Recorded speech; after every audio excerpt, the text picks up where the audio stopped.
Hi there, it's Natasha, and thank you so much for joining me today. We are going to create this little card for a baby boy. I needed a baby boy card. So we're going to start off with these clouds here. These are some stitched clouds from AliExpress and a piece of acetate. And I am just going to create my own stencil because I didn't have one that kind of had the clouds the right size that I needed. So I'm just putting it down into the middle of this piece of acetate. The piece of acetate is round about 4¼ by 5½, and I have just run it through my die cutting machine. These little clouds happen to be like stitched clouds, but that won't matter. That's neither here nor there. So I'm just pulling out the little pieces, and it's really hard to show you. I'm sorry, but you get the gist that there is the clouds all cut out. I definitely encourage you that when you don't have the materials that you need to have a look around and see what you can kind of create that might be similar. And that's kind of what I was going for here. So I just have my little, this is a little craft mat. This is actually the Ranger replacement mat for the glass media board. But I just buy the mat because it's a really nice size for me to craft on and on my little craft desk. Then I'm using some tumbled glass distress oxide and I'm covering this whole panel. You could most definitely just use a light blue piece of paper, but again, I didn't have the shade that I needed, so I'm just creating my own. I'm going to give it a really quick dry because I want it to be dry to move on with my next step of the stenciling. I'm just using some low-tech tape to kind of tape over the pieces, the clouds that I won't be using. So I'm going for the middle-sized cloud to begin with. And I'm going to be using this Hero Arts Unicorn ink. This is a pigment ink, so it's going to stay a little bit wet for a little bit longer. And I'm just going to use a inking tool to kind of ink through the stencil and create my little clouds on the background. Another way to do this would be using some embossing ink and then just putting some embossing powder through them and embossing them with white. That way they would show up really nice and bright too. And now I'm just going to adjust it because I want to use that smallest little cloud, so I just have to cover up those raindrops and the other clouds that I don't need.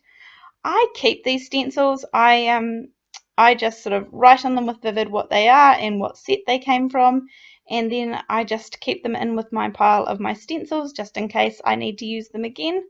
And they keep really well, obviously, because they're acetate, they're plastic, so yeah, they stand up really well to use and wear. So I'm just making a really kind of busy clouded background, and you can see that the ink is nice and wet there, so I'm just going to leave it to dry and when I work on the next part of my project. So I have some on the left here is some Nina Desert Storm, in the middle is Fog from Simon Says Stamp, and on the right is Smoke from Simon Says Stamp.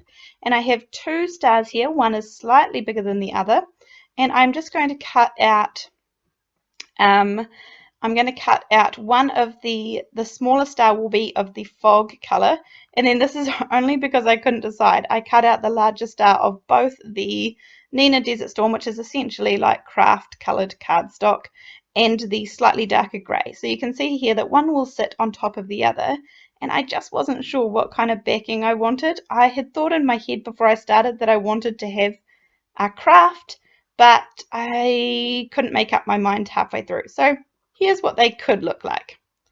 Then I have this stamp set here, and I'm going to use the words little baby boy because, as I said, I need this for a boy. However, you could change the colors up or change the color scheme and create this just as easily for a little baby girl. So I just happen to need the boy one, so that's what I'm making. I have put the outline from where I die cut the star out.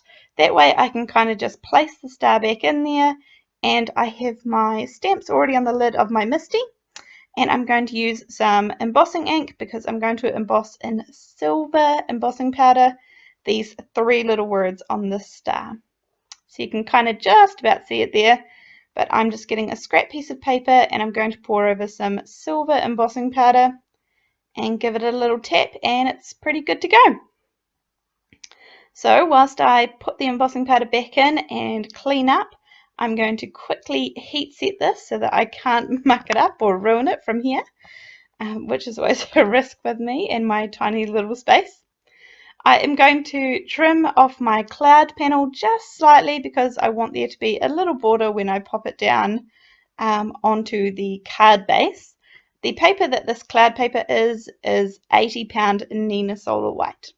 So here I am, I still haven't decided, so I'm still going back and forth, and I have left the choice for later once again, and I'm using this Versamark pen here. Now this is just embossing, sticky embossing ink that's in a pen. Now watch my thought process here. I'm going to check that with the silver embossing powder that the panel is absolutely dry, because you always want to do that before you, especially because I've used pigment inks which stay wet a little longer, so I want to make sure that the panel is dry. And then I'm just going to take this pen, and I'm using that little star as a guide. I've put a little bit of removable adhesive on the back of it just to keep it there, and I am just doing tiny little dots that are sort of denser around closer into the star, and then they kind of, as they move out, they should be spaced further apart. That's the idea anyway. And I kind of just wanted this to be like sparkly, yeah, just really like highlighting the star in the middle, I guess. So you can see there that there's a couple of marks in the middle of the star from, I think, some of the adhesive just got stuck there, but that doesn't matter because it's going to be all covered up, so I'm not worried about that. But then I'm going to heat up these little dots and melt them, and then from here I can definitely get a good idea of where I need to add in a couple more. So I'm just going to come back and do it again and check where I want extra little dots to go. And so again, I am going to try for the third time in a minute to decide whether I want the craft color or the slightly darker gray to go behind my little star for the middle.